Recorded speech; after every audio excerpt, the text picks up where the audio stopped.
Ladies and gentlemen, Robert Bovál was born in Alexandria, Egypt in 1948. He came to Britain in 1967, where he completed his higher education. After graduating in construction engineering in 1973 in London, he worked in various parts of Africa and the Middle East until 1985.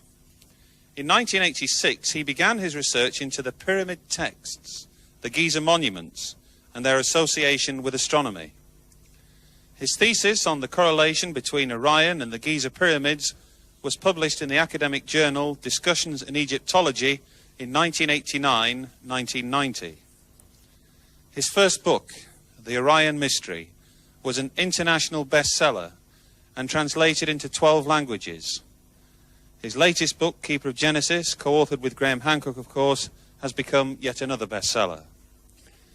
Despite travelling the world in his quest for knowledge, Robert Bovál lives happily with his wife and 2 children in tranquil Buckinghamshire, here in England.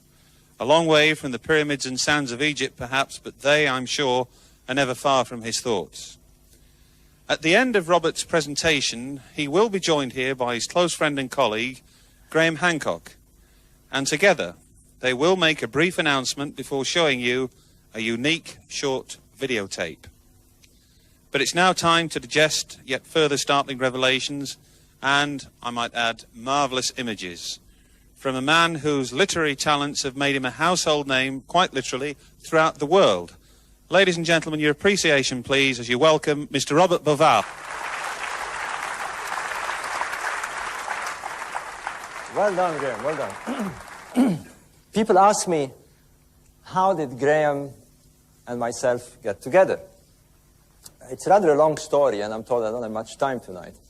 But the meeting point was through our agent in London, Mr. Bill Hamilton. And I got a phone call from Bill Hamilton one day in early '93, and he said, "Hey, would you like to meet Γκράχαμ Χάνκοκ?" I said, "Great, I'd love to, the man of the sign of the seal." But he said, "You'll enjoy that. He is a bit like you, you're both the same, you've traveled around the world, you're intrigued in all these mysteries, but there is something, I'm sure, Robert, that you'll be keen to know. He can talk as much as you can." I said, "I've got to see that." And indeed, what I say, we're almost at par, and we become very good friends. It's been 3 years, we've been working together, and it's through the friendly cooperation and respect, mutual respect that we have for each other, that Keeper of Genesis has come to be. Fingerprints of the gods. Graham has made a most compelling case that in our remote and dark past, a lost civilization left its mark, its fingerprints, all over the world, in the forms of myths, maps, legends, and most impressively in the forms of huge monuments. Most striking, the most awesome of these fingerprints is surely the Giza necropolis in Egypt, where today stand the 3 great pyramids and the Sphinx. Now, there is a curious tradition, curious legends, stories. Indeed, even the ancient Egyptians themselves speak of survivors of the gods that made their way to Egypt long, long before their own civilization matured. And there brought with them a legacy of knowledge, of wisdom. And underneath the Giza necropolis, somewhere below where stand the 3 great pyramids and the Sphinx, was buried or concealed hermetically this body of knowledge in the form of sacred writings, in the form of records, possibly a hall of records from this lost civilization. Now, all Egyptologists, archaeologists, philologists, every single ist on this planet rejects this sort of theories, this sort of stories. To them, this is merely myth, legends, not worthy of any attention. But as you will see, we believe that this particular myth is rooted in reality. And what I will endeavor to do tonight is to take you on a quest. The whole idea is for you to join me, and of course Graham, on this quest for the hidden legacy of mankind. Is there or is there not something there for us to retrieve? And the best way to do it is to ask not the Egyptologists, indeed to ask the very people who might have been involved in this matter of the legacy, the ancient Egyptians themselves. I propose that tonight we shall let them speak. We shall let the pyramid builders speak to us across time, and they shall speak to us, as you will see, using a most extraordinary and precise language, a language that all of us can understand once we can break into the coding system. And it is very simple, provided that we understand the principles upon which this language is based. So, I want you to imagine yourselves going to Egypt and going to the Giza necropolis, and there undertaking the quest, the search, the investigation, and see where it leads, step by step. There, you are in front of the Giza necropolis, and you meet the great Sphinx of Giza, keeper of the necropolis. Behind him is the so-called second pyramid of, supposedly, as Graham explained, the pharaoh Khafra, who reigned in 2500 BC or so. And you wonder, you look at this and you wonder, because that's what this is about, is to provoke an enormous question in your mind. What is this? Who left this? What for?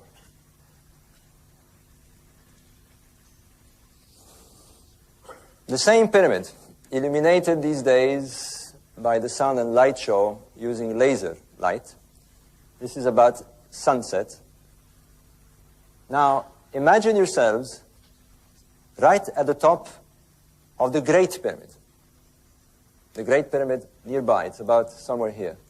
And you'll be standing atop and looking down at this site at dawn, on a very special dawn. Here we go. Graham and me perched on top of the Great Pyramid, right at the apex.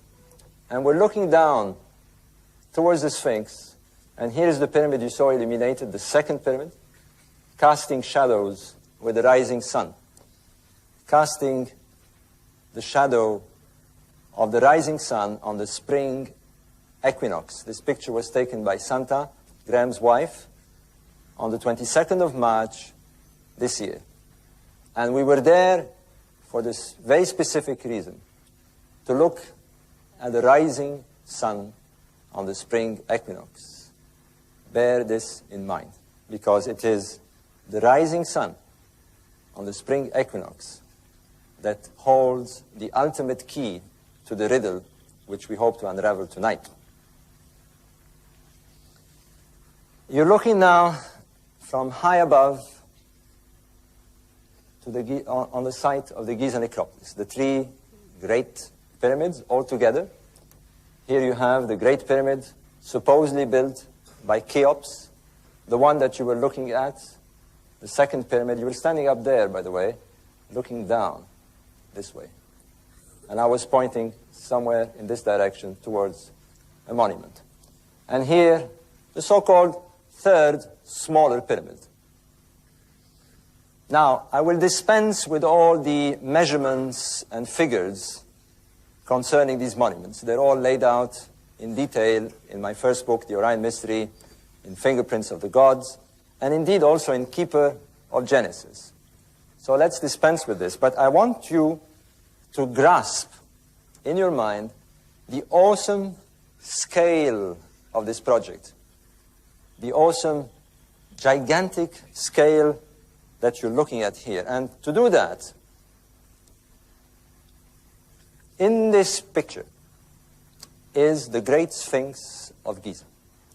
It is as long as a city block, as high as a 10-story building, much higher than this ceiling above me. And it is in this picture. Here it is, like a little dinky toy compared to the three giants in the back. That is what you are looking at here. 15 million tons of material, quarried, hauled, cut into perfect blocks, and raised in perfect geometrical shapes. The Great Pyramid stands 480 feet above ground level. It contains 6.5 million tons of material, set in perfect geometrical shape, and set, as you will see soon, in perfect astronomical alignment. And you open your guidebook, you open your Egyptological books that you might have, and the first thing that you're told about these monuments is that they are tombs. They are tombs to house the body of 3 pharaohs. 3 pharaohs who wanted their names, their grandeur, their power to be known forever and forever. That is why they built these monuments, in order that posterity knows how great and powerful they were. That is what you would be told. And here is when you strike the first problem. You're looking inside a graphic representation of the so-called King's Chamber inside the Great Pyramid.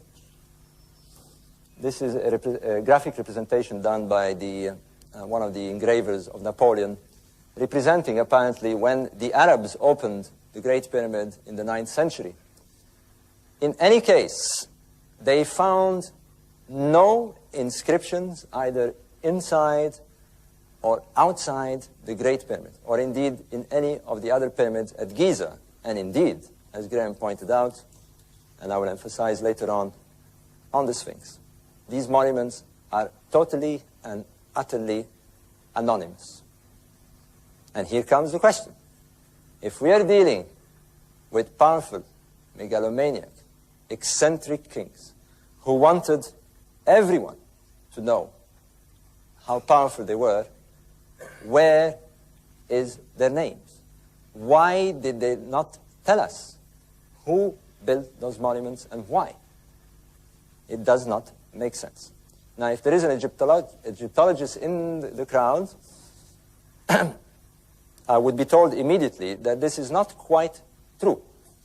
Above the ceiling of the King's Chamber, as you will see later on in other slides, there are 5 so-called relief chambers. Egyptologists are not quite sure what these chambers are about. But in any case, in 1837, when these chambers were discovered, the discoverers announced that they had found graffiti written supposedly by some workmen, and on one of these graffitis, the name of Khufu, Cheops, apparently could be read. There is a lot of doubt as to the authenticity of this graffiti. It has even been suggested that the explorers who opened the chambers above may have hoaxed it. And they had plenty of reasons to do so. They had been researching there for months on end without finding anything. And it seems that they might have thought that at least they would have proved who the pyramid belonged to. In any case, fraud or no fraud, basically faint graffiti with the name of Cheops put there by some unknown worker scribbling in some poor red paint, graffiti, and Egyptologists sit on this data. They consider it more than enough to attribute this monument to King Cheops.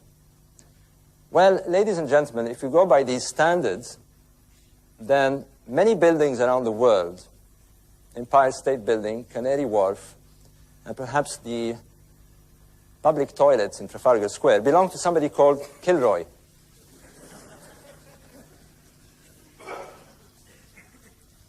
Certainly not enough evidence to allocate 6.5 million tons of archaic high-tech so easily. The next problem you come along to face is this.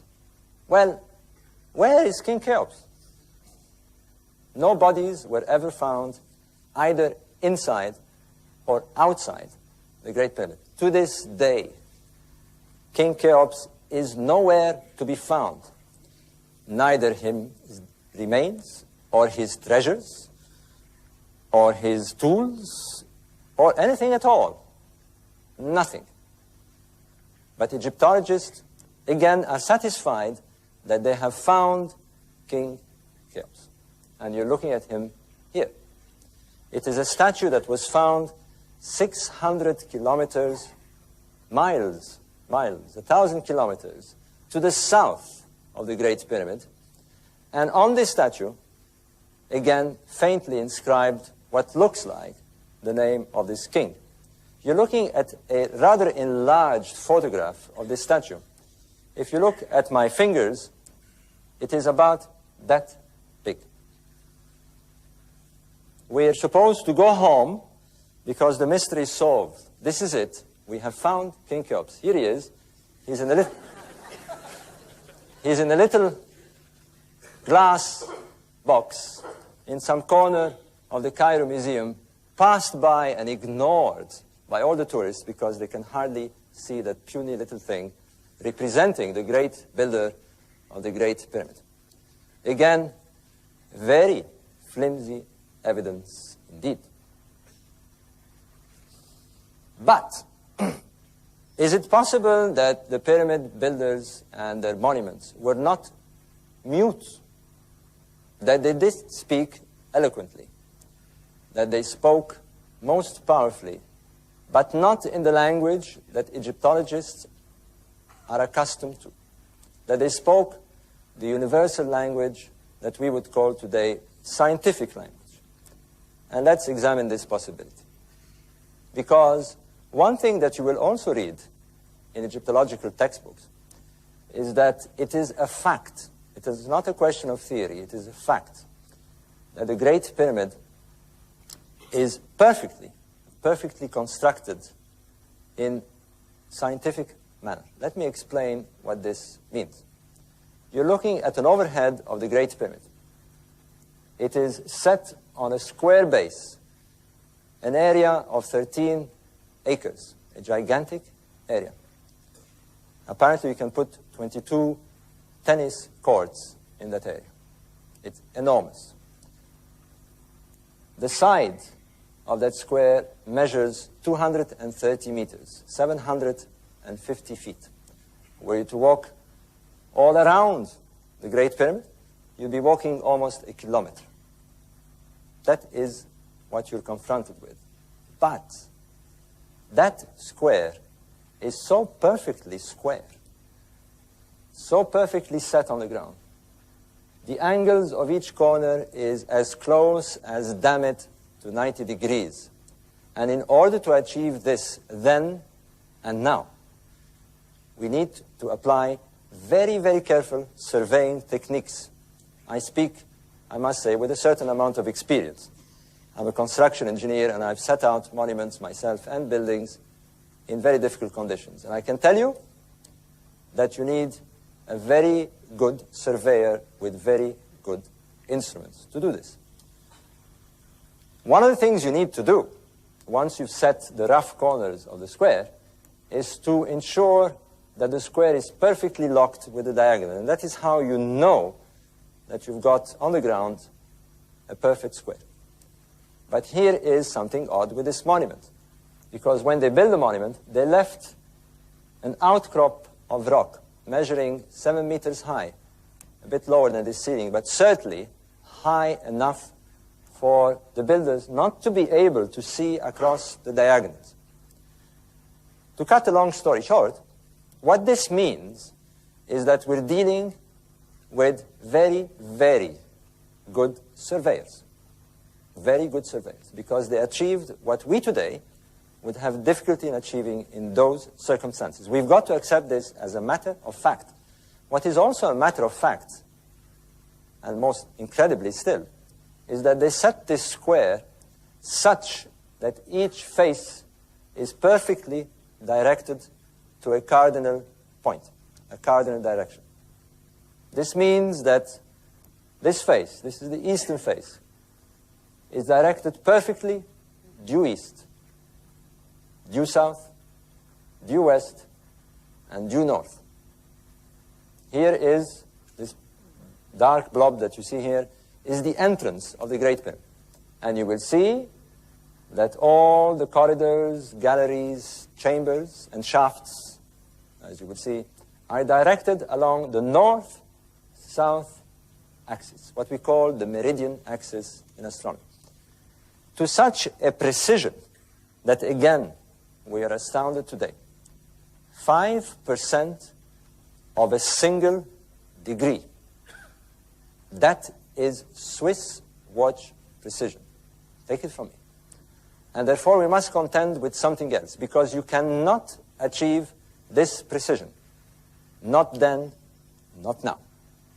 Unless you aim at the passage of a star along what we call the meridian axis of the sky. You need a pinpoint of light to aim at to get that kind of precision. Not the sun, not the moon, not a piece of stick. It can only be done with the passage of a star. It is, again, a fact. Let me explain what this means. You know that am I blocking the view there, by the way, because I keep walking around? The stars, the sun, the moon, the planets, all rise in the east. And they rise and culminate at the meridian. They reach their highest point in their transition at the meridian every day. And then they slowly descend and set in the west. This monument, there is no doubt, is locked to the passage of a star at the meridian. The question is, which star and when? And why? Now, having driven the point that the pyramids of Giza do not have... Actually, I'm being interrupted by a wonderful show here of some lady taking her clothes off. It's quite incredible. I'll have to move here. I'm serious.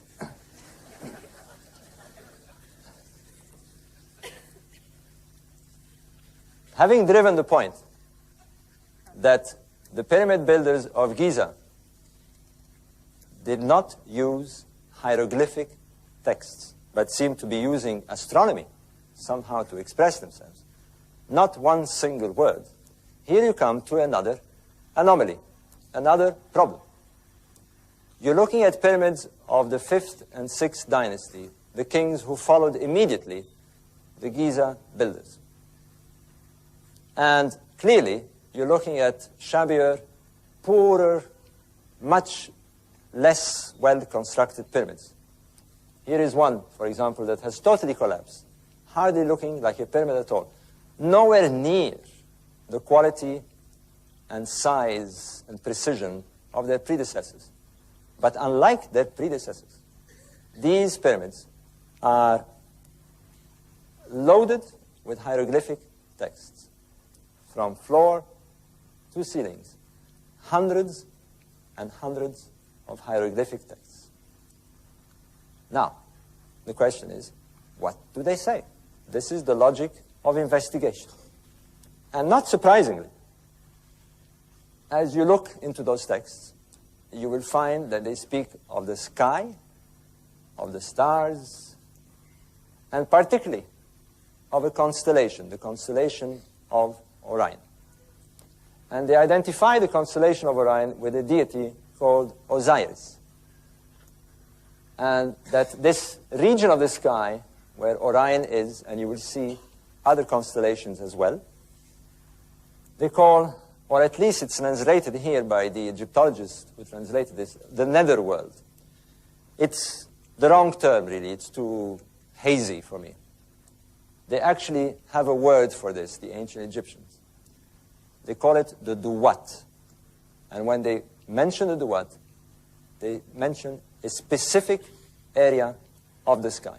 And at this stage, we know that it contained Orion. And therefore, now we have a cue. We have something to carry on with our investigation and see if these stars have anything to do with the star that we're trying to find linked to the Great Pyramid. Now, here is a curious passage in those pyramid texts. We have the king, identified to the deity Osiris. I will explain why in a moment. But here is the interesting thing. We have the pyramid identified to Osiris. The construction of the pyramid identified to Osiris.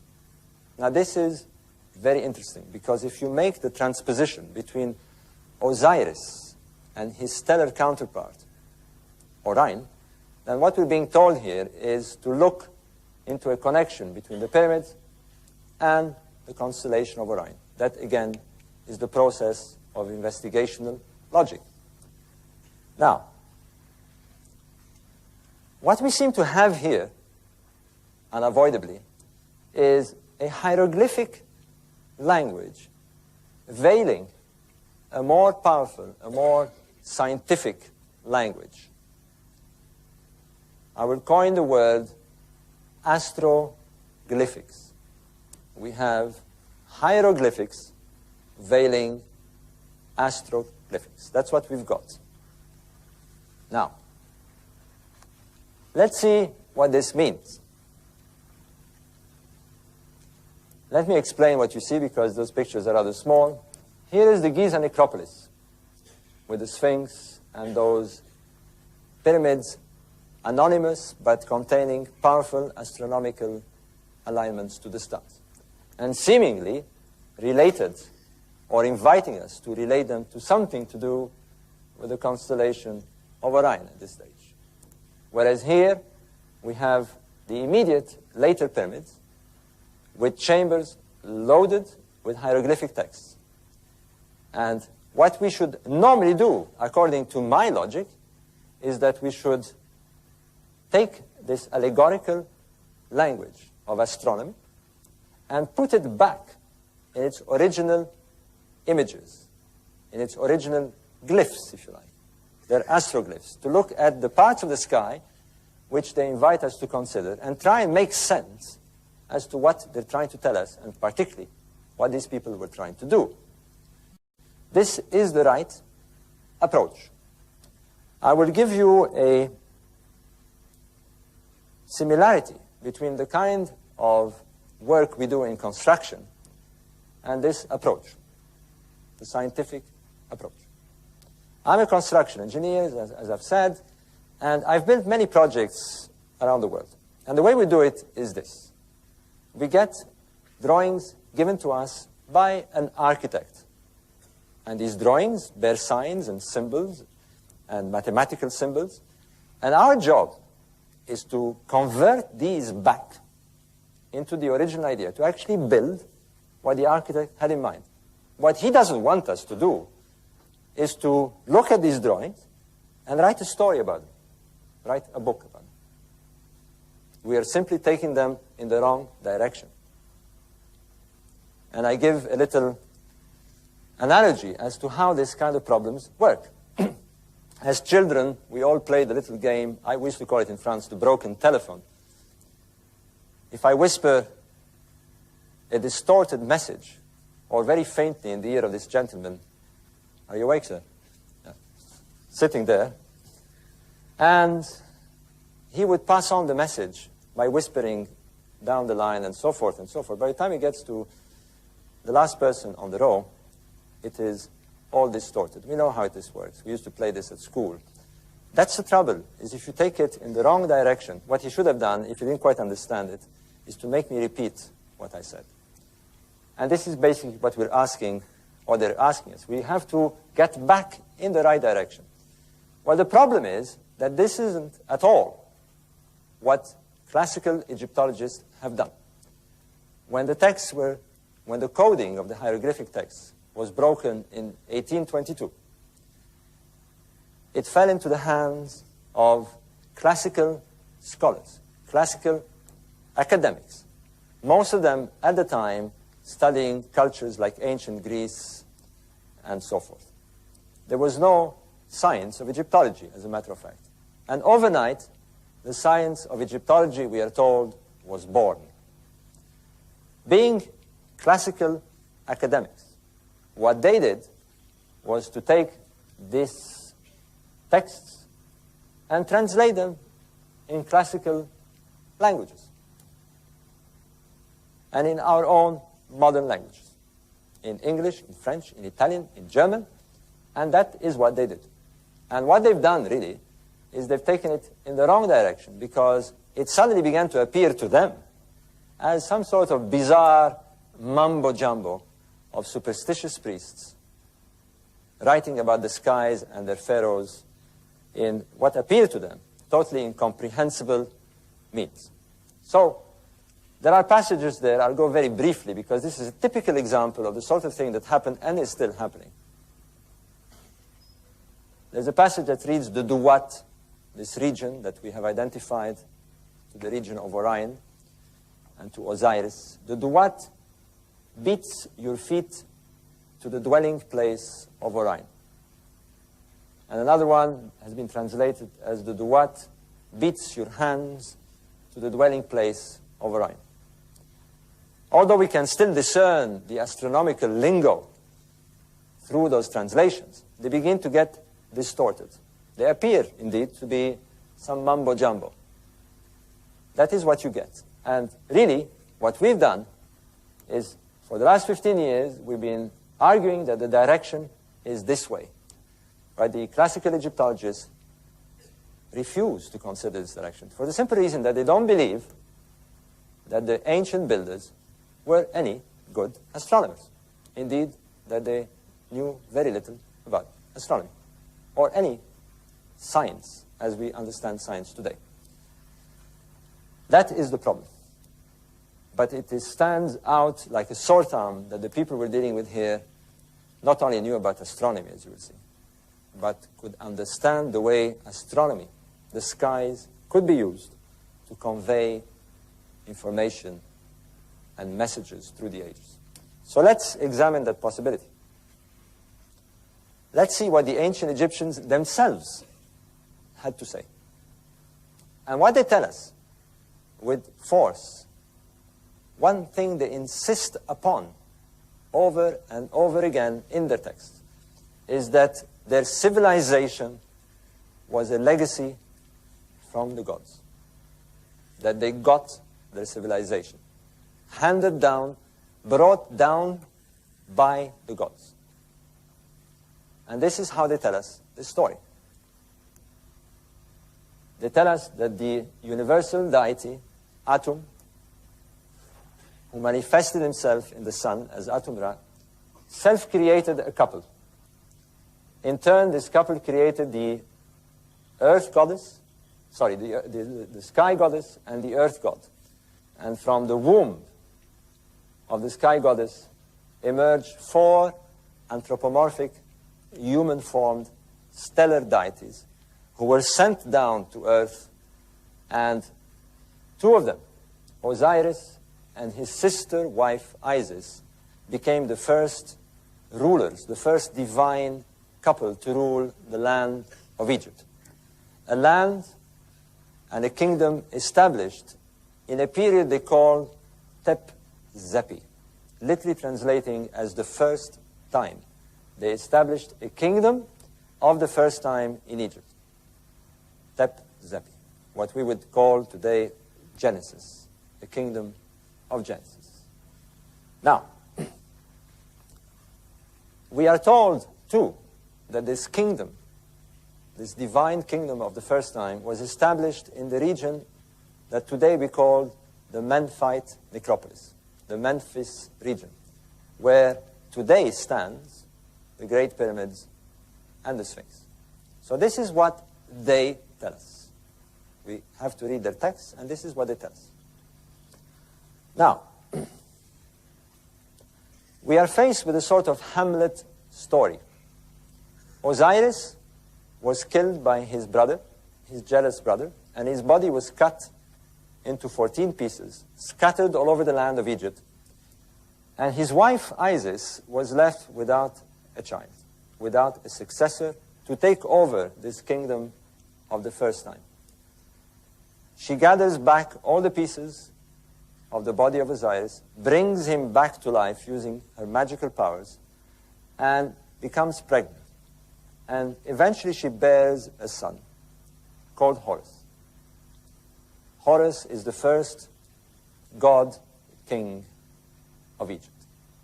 And it is from Horus that emerges the divine line of kings, of pharaohs of Egypt, the Horus kings.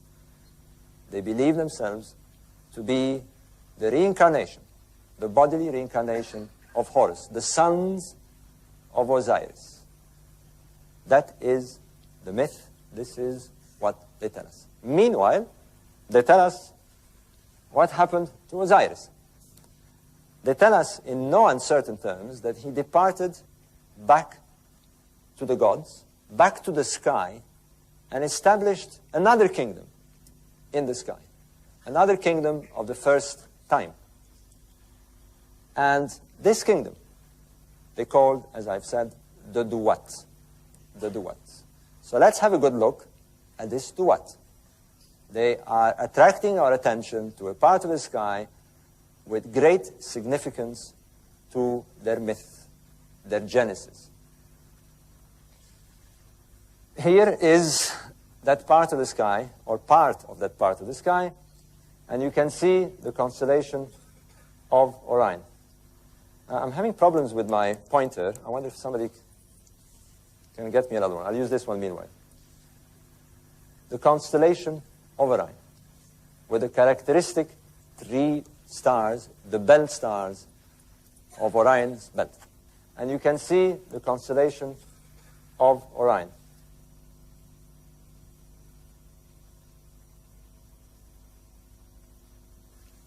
The 3 stars of Orion's belt. And here you see the star Sirius. It was identified to Isis. Isis, the consort of Orion Osiris. When she died, she too became a stellar deity and joined Osiris in the Duat. Along the banks of what they call the winding waterway, which they identified to the terrestrial Nile, the Milky Way. And this is the setup. The Duat encircles, as you will see, another constellation on the other side of the Milky Way. And this is the constellation of Leo. So this is the region of the sky that we are asked to know, to understand, and to see what it has to do with the pyramid builders. And this has nothing to do with the pyramid builders. And I'm inclined to crack the standard joke I have. I will do that because it always works. I hope I get a giggle from you. I keep saying that Γκράχαμ Χάνκοκ puts this slide to put me off in my talk. It's a kind of little standard joke we have, you know. And I'm kind of confused, and I'm not quite sure what I'm supposed to do now, to stop the talk or what. It is something that I'm sure a lot of you may know what it is.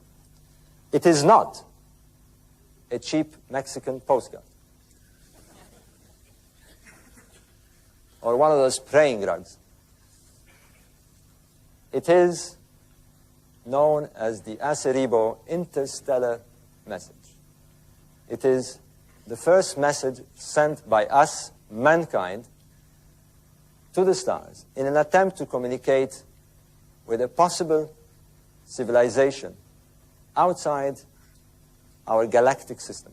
It was transmitted to M13, a galaxy 25,000 light years away from us. Now, I don't know why they didn't choose something nearer. Maybe they don't want an answer. But nonetheless, that's what they did in 1974. And this is how it works. It is composed of 1,679 bits of information. Now, we get radio messages constantly coming from the stars, and vice versa. And the reason is that there is background noises that the stars make, and they're not necessarily at all intelligent messages. They're just noise.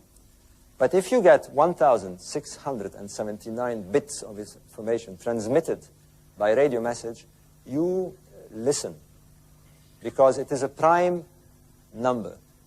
If you get a prime number coming across, you listen, because it means this is intelligent.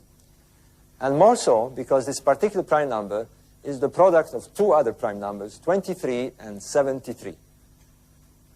And the suggestion is to split the bits of information in rows of 23 by 73, and you get this peculiar image.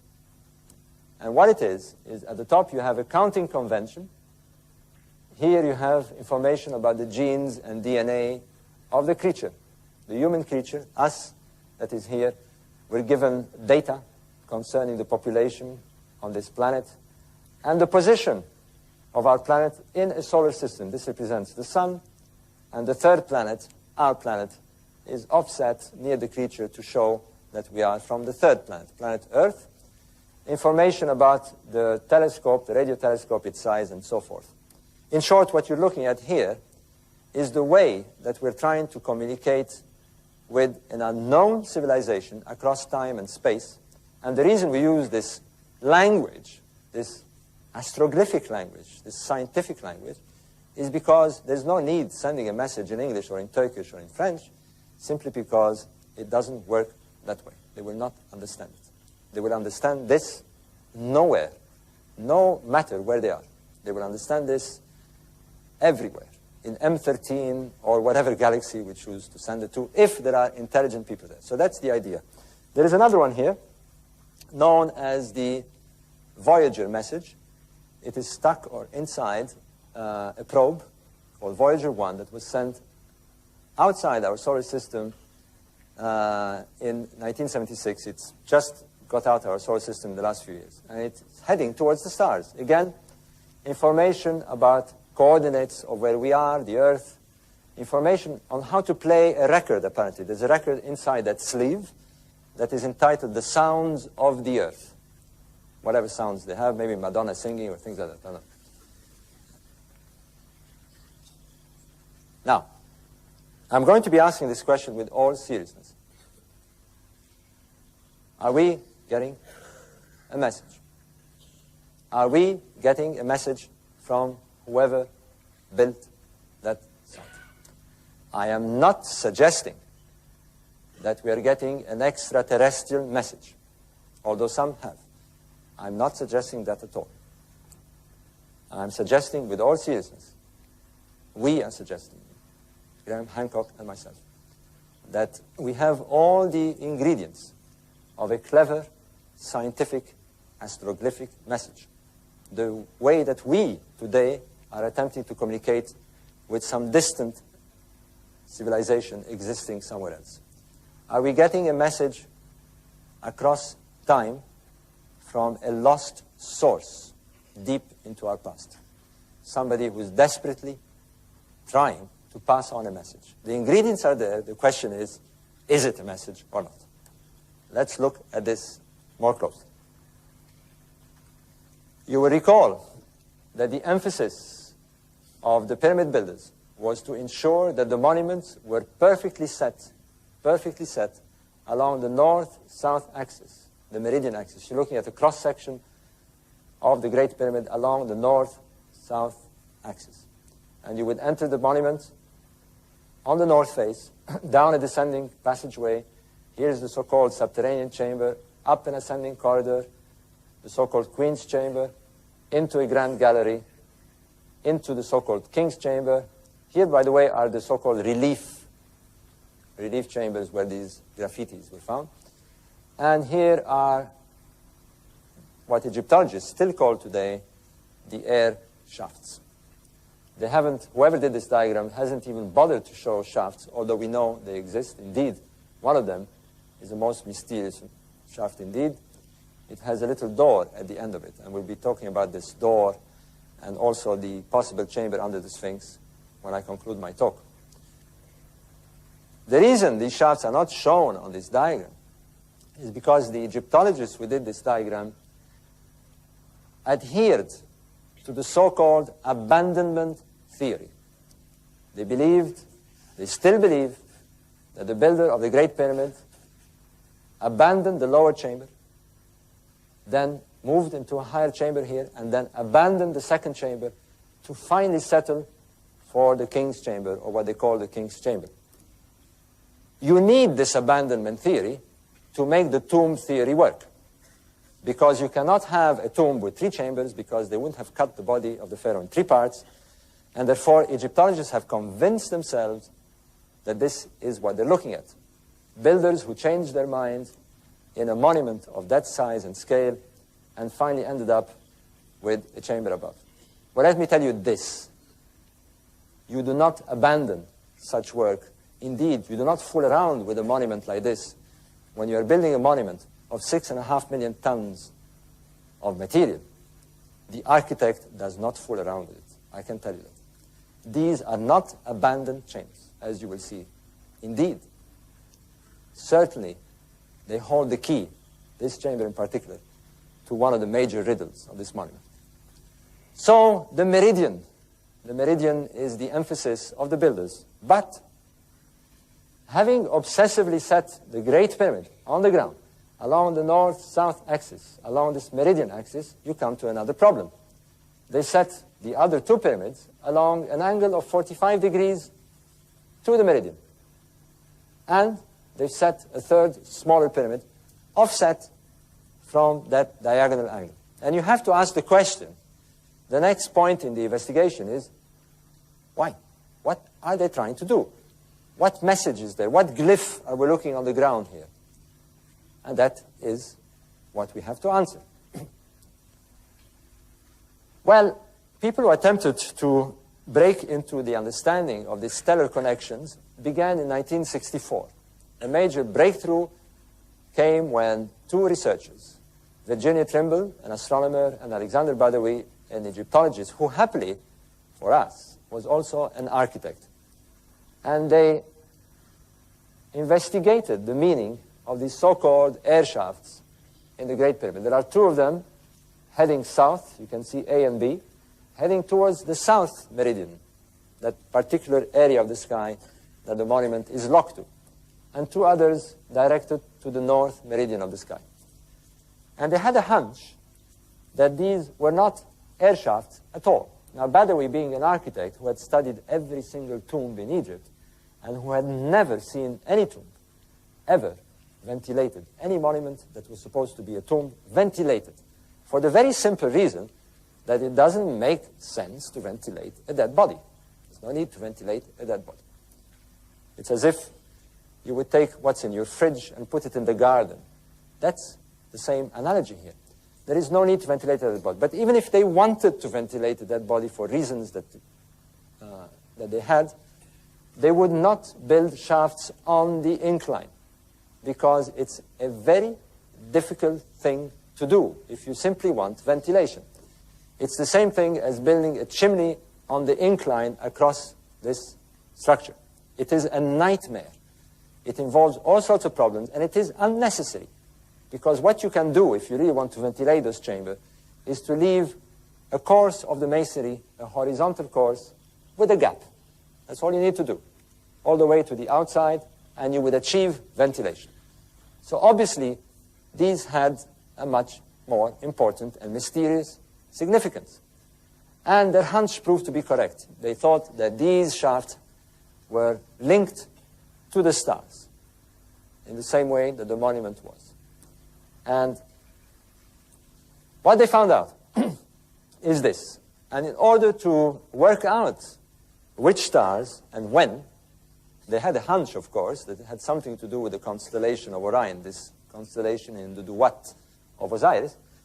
And they had to use what Graham explained briefly, the precession phenomena, the precession of the equinoxes. And I will explain this extremely quickly because I want to dispense with all the jargon. Precession is one of those things that for some incredible reason we are not very familiar with it in the general daily knowledge that we have. We all know, we've known since we're children, we're taught this at school, that the Earth is a globe, that it rotates on its axis in 24 hours. We know that. We get the effect of night and day. Every schoolboy knows this. We know that the Earth revolves around the sun in 365 days and a quarter, and we get the effects of the season.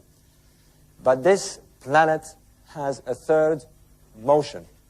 It wobbles, and it wobbles very slowly indeed, in cycles of 26,000 years. We do not feel this wobble.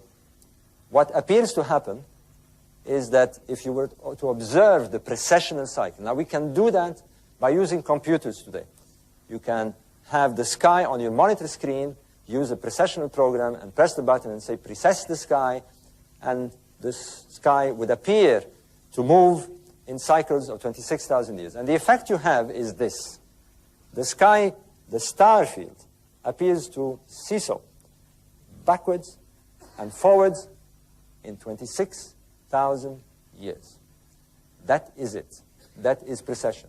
That's all you need to know, and indeed, it's as simple as that. So, having established that the sky seesaws backwards and forwards, or appears to seesaw backwards and forwards in 26,000 years, if you were to freeze the constellation of Orion at its passage at the meridian, at the specific direction that the monument is locked at, and you were to observe this precession cycle, this is what you would see. The constellation of Orion would begin its present cycle in about 10,500 BC. At the time of the Pyramid Age, 2,450 BC or so, it would be at 45 degrees altitude as seen from the Great Pyramid. And today, roughly today, it would have reached its maximum position in that cycle. And then it would begin to go down in a couple of centuries and start another cycle. In short, up and down in cycles of 26,000 years. In this current cycle, 10,500 BC is the beginning. And what they discovered is this, that the southern shaft in the King's Chamber pointed to Orion's belt, the center of the constellation of Orion, the center of this Duat region, this Osirian land of the first time in the sky. In case you are wondering how this works physically, this is a diagram that shows it very well. Imagine yourself standing in front of the Great Pyramid, looking at the meridian, looking due south, and speeding up the precession cycle. The constellation of Orion would be here at the beginning of its current cycle in 10,500 BC, at this altitude at the Pyramid Age, and today this is where you would see it. This is what happened. And this is what they seem to have had in mind, to create a link between the Great Pyramid and that area on the ground to the heartland, the very center of this Duat Osirian region in the sky.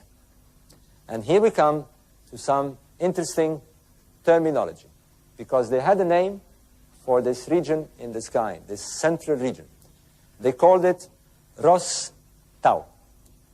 It literally means the entrance to the afterworld. And because we're dealing with a stellar world, I will use the terminology that the BBC used when they did the documentary on the Orion mystery. They used the terminology, the gateway to the stars. Or if you prefer the Hollywood version, the Stargate. The Stargate. You will see that this stargate is also a time gate. But let's carry on with the sequence of our logic. Now here is another odd thing. They had a name for the area where stands the three pyramids and the Sphinx, the Giza necropolis. We call this the Giza necropolis. They called it Rostau. They also called it the Stargate. And therefore what you have here is two stargates, one on the ground, one in the sky, linked by a shaft. That is what we have. Now, 20 years after Badawi and Virginia Trimble, in 1983, I came along and I worked out the alignment of the southern shaft in the Queen's Chamber, the so-called abandoned chamber with its abandoned shafts. And I worked out the alignment, and not surprisingly, I found out that it pointed to the star Sirius, the star of Isis, the companion of Osiris Orion. And therefore, it was obvious that the pyramids were not mute at all. They were expressing themselves in very powerful stellar language, in these astroglyphic means. And they were directing our attention to these specific stars in the sky. And that is what they want us to do. They went to a lot of trouble to do that. And we should follow the cues. They tell me that the human mind works like a hologram, that you have a left brain and a right brain, and somewhere in the middle is an interface, and you get those bright ideas in the morning, like who's supposed to do the dishes tonight, and things like that. I'm not sure how it works. I don't sense a left brain and a right brain, but I know that something of the sort happened in my mind in 1983, because I began to look at that Duat region, that sky region, with the Milky Way, the Celestial Night, and so forth, and I was thinking pyramids. I began to think in a sort of dualistic form, like those people who wrote the texts. As above, so below type of thinking.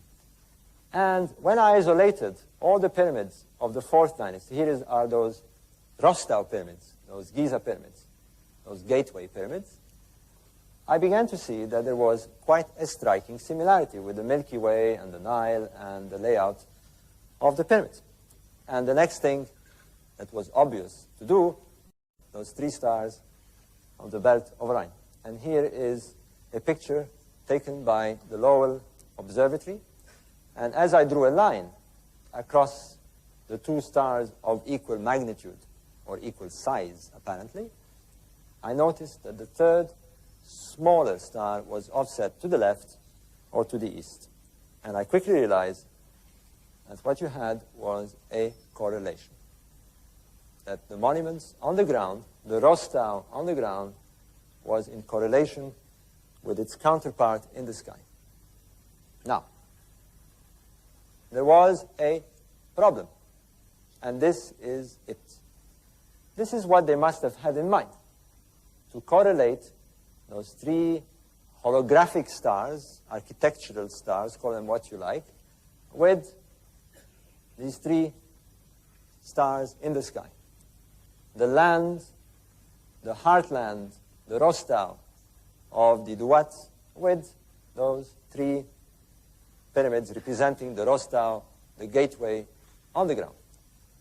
Now, this is what they must have had in mind. But there is a problem. And here it is. If you were to observe the passage of the three stars of Orion's belt, the Rostau stars, at the meridian in 2500 BC, although the images are the same, the picture of the stars appears to be tilted far too much at an angle of 75 degrees to the meridian, not matching what you have on the ground. This is a bit dark because of the light. Here is the first, second, and third pyramid, with its characteristic direction of 45 degrees to the meridian. The stars appear to be in the wrong place at that date. the wrong place. Well, perhaps the question should be formulated in a different way. Maybe the stars are not in the wrong place, but at the wrong time. And the word time, like these holographic thoughts, began to float in my mind. Time, time, time, time, time. And when I met Γκράχαμ Χάνκοκ, we tossed these ideas backwards and forwards, and suddenly we said, wait a minute. This is a glyph on the ground representing the deity Osiris, who is told by the text to be the god of the first time. The stars have a first time, and that in our current precession cycle, they begin their cycle. They have their first time in 10,500 BC. Are they trying to tell us something? Are they trying to tell us, consider these stars, you know now what to look at, but remember, they have to do with the first time of this deity. And we tried it. And when we did that, when we brought the stars down on our computer to 10,500 BC at the beginning, at the first time of their cycle, we got a lock. The stars conveniently moved and settled at 45 degrees. Let me explain how this works, how you can do it on your computers. This is not speculation. This is not theory. This is astronomical fact. The question is not whether this is a fact or not, it's whether this is a coincidence. And I hope to convince you as I go along that it is nothing of the sort. You're looking at a computer reconstruction of the sky in 2500 BC. And here is the three stars of Orion's belt crossing the meridian in 2500 BC. And you can see that they are slanted sharply at about 75 degrees to the meridian.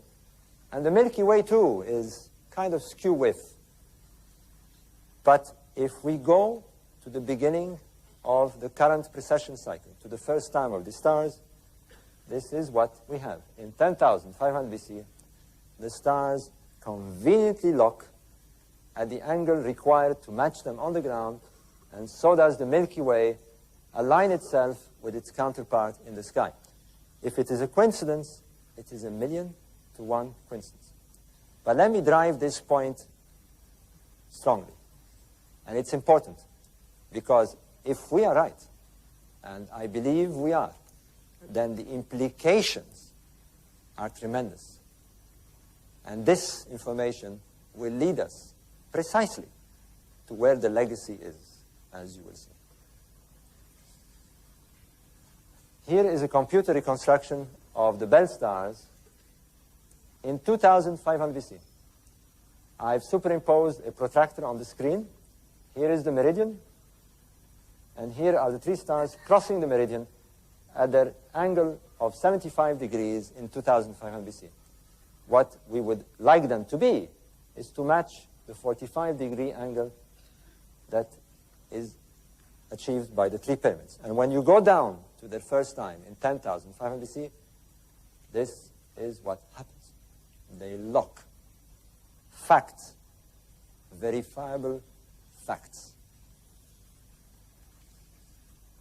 What they're telling us is that the land where these pyramids stand, this glyph of Osiris, the glyph of Osiris, the god of the first time, is done on the ground in a manner that represents the stars as they were seen in the first time.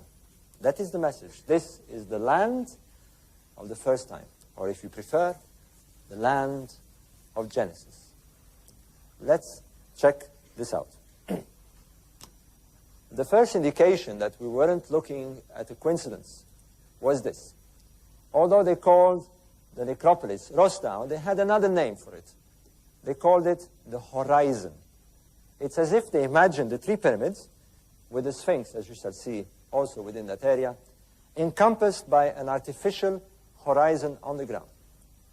And it's divided into two parts. We've said that the eastern horizon is where the stars rise, and curiously here on the western side of this artificial horizon, at 27 degrees from the center of the horizon, at a bearing of 27 degrees, are three little pyramids on the edge of the artificial horizon. It's inviting us to consider the setting of certain stars. These three pyramids look like a reduced scale model of the other three, but not at an angle of 45 degrees to the meridian, but at a right angle, east-west. The stars set in the west. If we look at the three stars of Orion's belt setting in the west in 10,500 BC, we again get a lock. Here they are at a bearing of 27 degrees from the center of the artificial horizon. In fact, what we've got is a reproduction of the artificial horizon mimicking what is on the real horizon. Again, a lock. But there is something else that is extremely important about those stars and that date. And this is it. When the stars of Orion's belt, when this gateway, this star gate, strikes the meridian in 10,500 BC, when they strike to match the pattern on the ground of their counterparts, they do so at a very specific time, and that it only occurs, I emphasize, in 10,500 BC.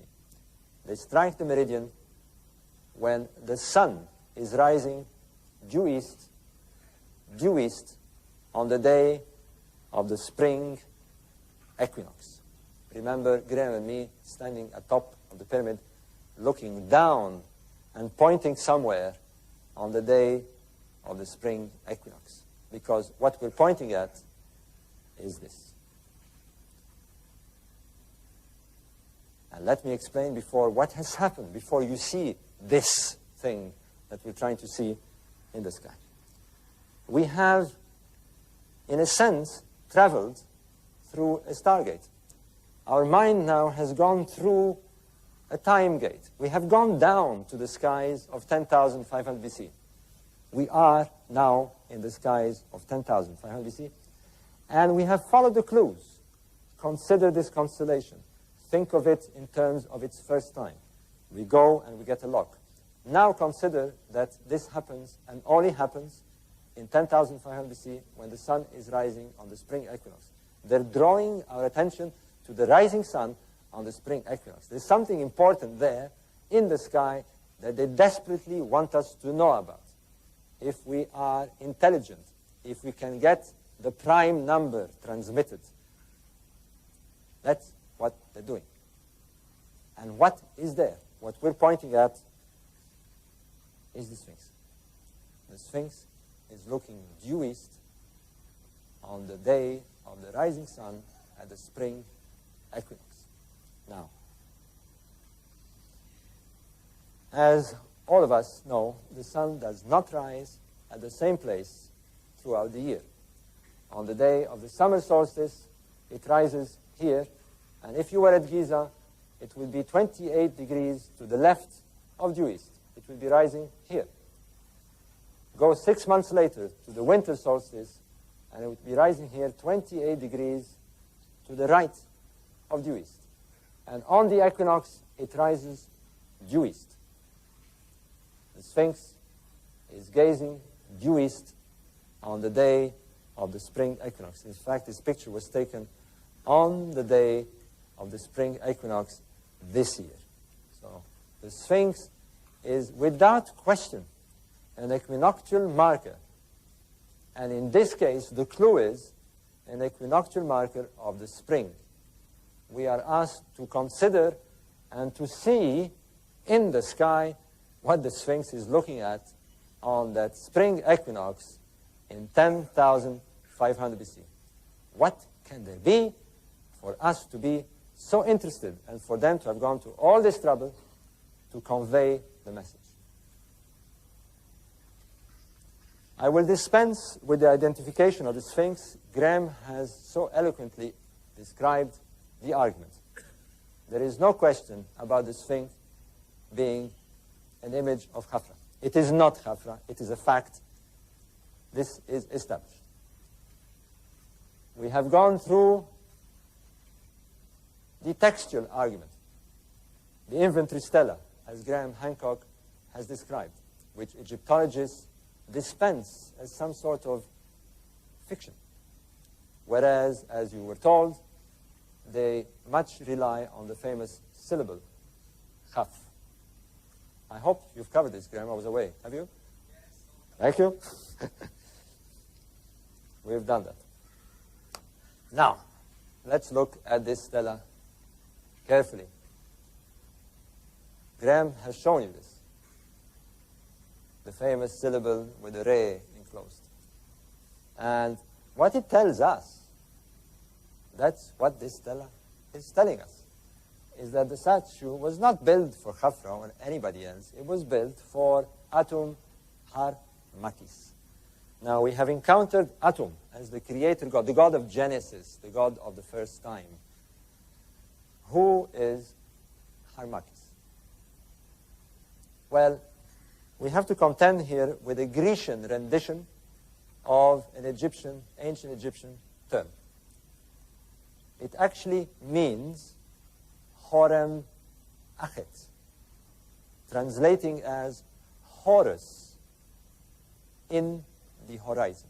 You will remember that they called the necropolis the horizon, and they see the Sphinx as Horus of the horizon. That's what they're telling us. They're telling us something else. They're telling us that this Horus of the horizon, in the horizon of Giza, is marking the splendid place of the beginning of time. Here is a typical confusion, this broken telephone, this message being transmitted through translation, a little bit distorted, because you will see that what the translator should have done is actually, luckily, put a little annotation to tell us what is the real translation. Is that the beginning of time, the splendid place of the beginning of time, is literally the first time. Tep Zepi, which we have dated in 10,500 BC with our own calendrical system, using the stars of Orion's belt. Tep Zepi. The ancient Egyptians themselves, a Horus king, a high initiate, is saying the Sphinx is marking the splendid place of Tep Zepi. Of course, ignored and dispensed by the Egyptologists. Let's see who is the Sphinx if we use this kind of logic. They tell us Horem Achet, Horus in the horizon. Well, we can understand this. Horus is a deity, the son of Osiris, at the first time, and they speak of the Sphinx being a marker of the first time. Well, we have a date now. Horus in the horizon. But they also nominate the Sphinx Hor Acti, with a subtle difference. Horus of the horizon. Remember this dual way of playing around with their thoughts. Clearly, they're inviting us to consider a celestial Horus of the horizon. One they call Hor Acti, Horus of the real horizon. Let's examine this. But first, let's deal with another anomalistic situation with Egyptologists. They say that the pyramid builders and those who composed the pyramid text did not mention the Sphinx. Indeed, the ancient Egyptians do not talk about the Sphinx, Egyptologists tell us, until the New Kingdom, until Thutmose and other pharaohs put these stelas at Giza and nominate the Sphinx Hor Em Achet and Horakti. They are right. There are no references to Hor Em Achet in the horizon, Horus in the horizon, in the pyramid text. But remember the astroglyphic language. Now, this is like saying that if you were to examine the 4 Gospels, there wouldn't be a reference of Jesus. This was the greatest monument they built then, and surely they would have referred to it. Well, they did. They did so, because the pyramid text contained hundreds and hundreds of references to Horakti, Horus of the horizon, the astronomical, the stellar twin of whoever Horus in the horizon is supposed to represent. Now, let's look at this very carefully. The Horus king undergoes a journey, we are told in the pyramid text. The Horus king is the living son of Osiris, and before he will depart and join Osiris in the sky, he represents the life force on the ground. He represents the sun. There is no question about this. And in his journey, he is asked to identify himself to the sun and undertake a journey on the land and in the sky simultaneously, intellectually projecting himself as the sun disk in the sky. And the final moment, the culmination moment, the apotheosis of his journey is this. They tell him to position himself 70 days before the sunrise on the day of the summer solstice. 70 days before, and they tell him that he is to position himself on the banks of the winding waterway near the celestial bull. All this information is in the pyramid text. You will find it in Keeper of Genesis. Well, we can reconstruct that. The pyramid texts were compiled in 2500 BC. We set our computer to 2500 BC, and we go to the summer solstice. This is what you would see in the east. In the summer solstice, 70 days before the event. 70 days before the summer solstice. And sure enough, when you do that, again, verifiable facts, you'll find that the sun is indeed positioned next to the bull of the sky, Taurus, on the banks of the Milky Way. They tell us this, and when we check it, it is so. And they tell us now that the Horus king, the solar disk, must cross the celestial river and reach the eastern horizon 70 days later. And when he does so, he will coalesce, he will merge, he will become one with Horakti, with Horus of the horizon. So let's see what happens. We simply follow instructions. And when we do that, this is what happens 70 days later. The sun is in the pose of the constellation of Leo. He is merged, he is entering Horakti, Horus of the horizon. And if Horakti is Leo, and if Horakti is Horem Achet, and if Horem Achet is the Sphinx, then Leo is the counterpart of the Sphinx. He is his celestial twin. It is a fact. Now, there is a problem with this situation. We're looking at the summer solstice of 2500 BC, and it occurs, as we have said, 28 degrees to the right of due east. Remember, the Sphinx looks due east.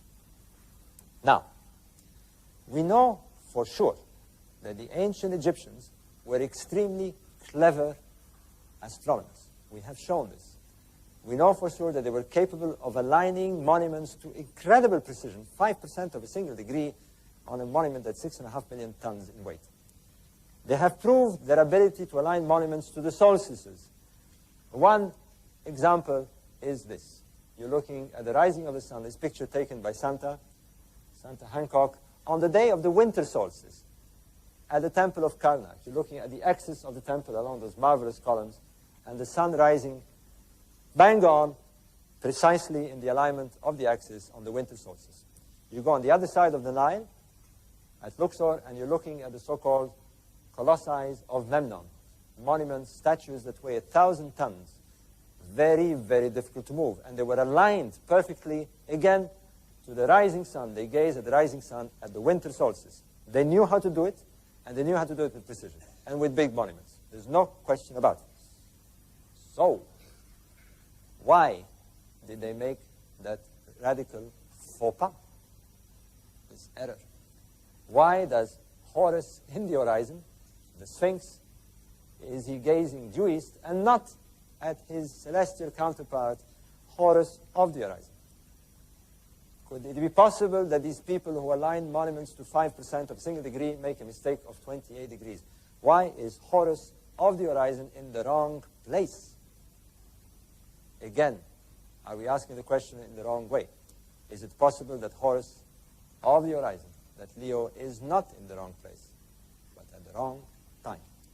Is there a time when he would align perfectly with his counterpart on the ground? In this way? Well, there is. And for that, we must consider another mechanistic event happening in the sky with the precession of the equinox. We've seen how the precession of the equinox causes Orion's belt to seesaw up and down. Well, what we have also is an effect influencing the position of the sun at the spring equinox, the station of the sun at the spring equinox along what we call the zodiacal belt or the ecliptic belt. You're only seeing half of it here. There is 12 constellations across which the sun appears to travel in its annual course. But because of the precession of the equinoxes, the position where the sun is during the spring equinox. Now, for example, in the Pyramid Age, it would be about here, near the constellation of Taurus. But because of precession, the constellation appear to move like a carousel, so that the point of the spring equinox changes with the background constellation. Let me explain this in visual terms. If you were to stand in front of the Sphinx today, in his pose, looking due east at the spring equinox today, this is what you would see. The sun rising due east on the spring equinox, and the background stars are Pisces and Aquarius. This is the position, the point of the spring equinox. Soon, the constellation of Aquarius will appear to shift so that it occupies the background behind the sun. This is why we say that the age of Aquarius is soon to come. At the time of Jesus, it was the constellation of Pisces. It would have been behind here. This is why the Christians use the iconography of the fish. It was the beginning of the astrological age of Pisces. With the Egyptians, they knew this very well, because here you see the sunrise at the spring equinox in 1400 BC, the time of Tutankhamun, in the constellation of Aries, the ram. And we know that the iconography of the ancient Egyptians at that time was intensely to do with rams. The alleyways at Karnak and at Luxor are ram monuments. And here is the constellation of Taurus. In 2500 BC, that constellation would have been behind the sun. In 2500 BC, the age that the Sphinx is supposed to have been built according to Egyptologists. And at that age, the age of the bull, the Egyptians knew that this was the age of the bull, because they started the so-called Apis cult of the bull, the cult of the Apis bull. We know that the ancient Greeks also did that in the time of the Chronos civilization. They knew that this was the age of the bull. They would have built an equinoctial marker to match the age. They did not. They did not build a gigantic bull. They built a gigantic lion as an equinoctial marker. This is what they had in mind. A marker to mark a certain age. What is that age? Well, it is precisely at the time when the constellation of Orion marks its first time, 10,500 BC. you will remember that as the constellation of Orion strikes the meridian in 10,500 BC, in this configuration, the sun is rising due east at the spring equinox. This is what you would see at precisely that age, marking the age of Leo. Now, what makes this an unlikely coincidence is this. When the sun strikes the horizon, due east, were you to turn 90 degrees and look at this meridian direction, the direction that the pyramid builders have insisted we should look at, we will see the constellation of Orion striking the meridian. We have exactly a lock happening, and only happening in 10,500 BC. This is what you have. The constellation striking its low point in 10,500 BC at the meridian, mimicking the pattern that you have on the ground with the Sphinx looking due east and with his representation in the sky. We have gone through the geological argument suggesting that the Sphinx is much older and possibly related to the end of the last ice age, matching the date of 10,500 BC. We now have two sciences suggesting this. But let's look closer. We need to be absolutely sure that this is not a coincidence. Not that I believe that it is. So far, we've had more compilation of coincidences that sooner or later we have to stop saying it's coincidence. But let's make sure, because we're dealing with something that is so utterly important that we cannot be uncertain about it. And this is it. There is a major causeway.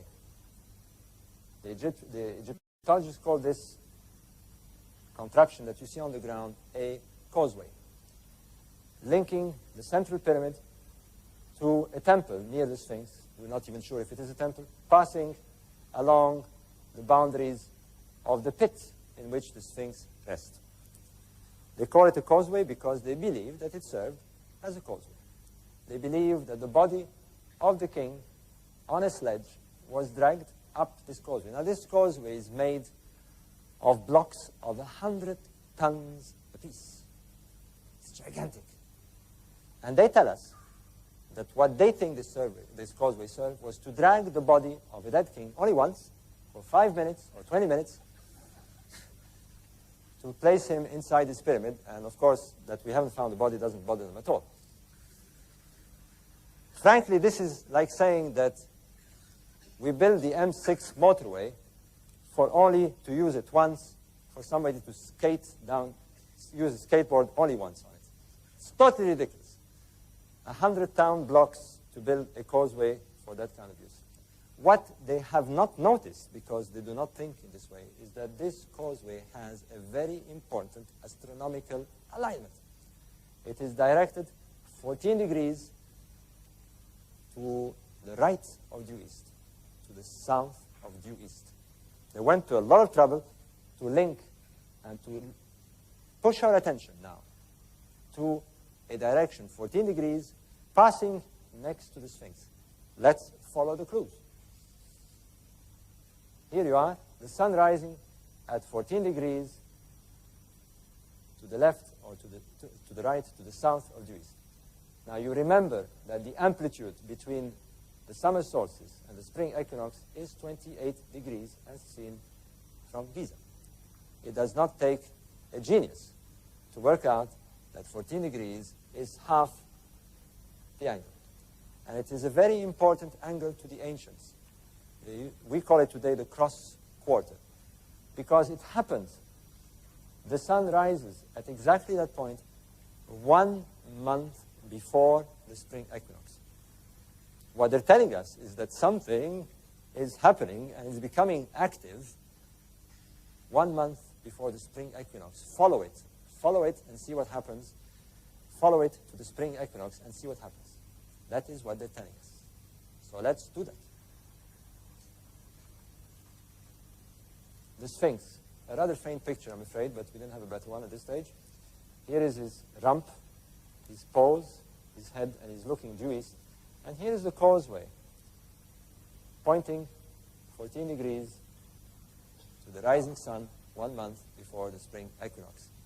Let's go to 10,500 BC. We are in 10,500 BC, and let's look, and let's see what they want us to see. Now, is it possible that what they want us to see is something to do with this? Horus in the horizon, a Horus figure, a leonine figure, sitting inside the horizon. He is cut within the bedrock of Giza, and probably the terminology means he is inside the horizon. Let's see if that is what they want us to look at. Well, it is, because when we bring the sunrise at 14 degrees on the day that they tell us to do so, along the causeway, we see that the constellation of Leo is half risen, with only its shoulder and head sticking out of the horizon, the real horizon. And when you transpose this on the ground, this is what you have. Horus in the horizon,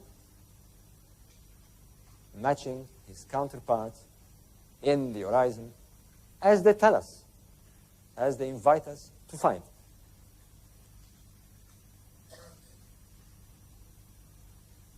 Horus in the horizon, the Sphinx, looking at the Nile, facing the Nile east.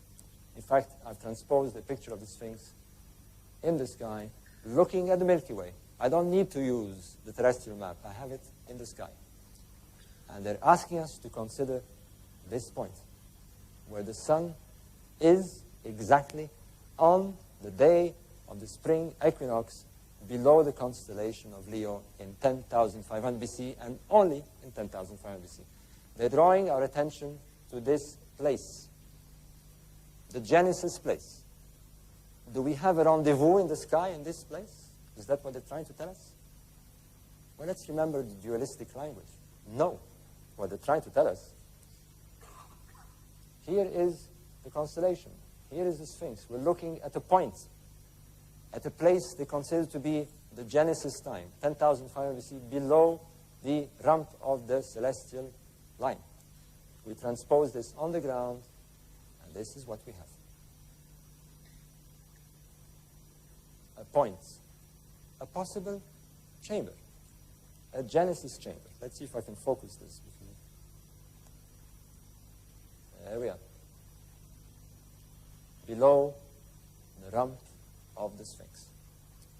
Now, so far, we have followed the clues step by step, and we have reasoned out, we have spoken these astroglyphs, we have received the message, and we're beginning to see that they are drawing our attention to this place on the ground. If the clues are right, this is what they're telling us to do. But is there evidence that something is there? Where there is.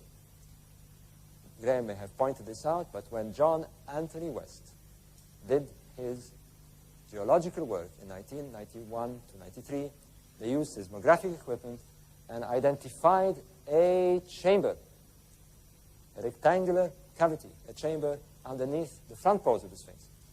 We are suggesting that there is a link, and that here we will find the so-called Genesis chamber, perhaps the Hall of Records.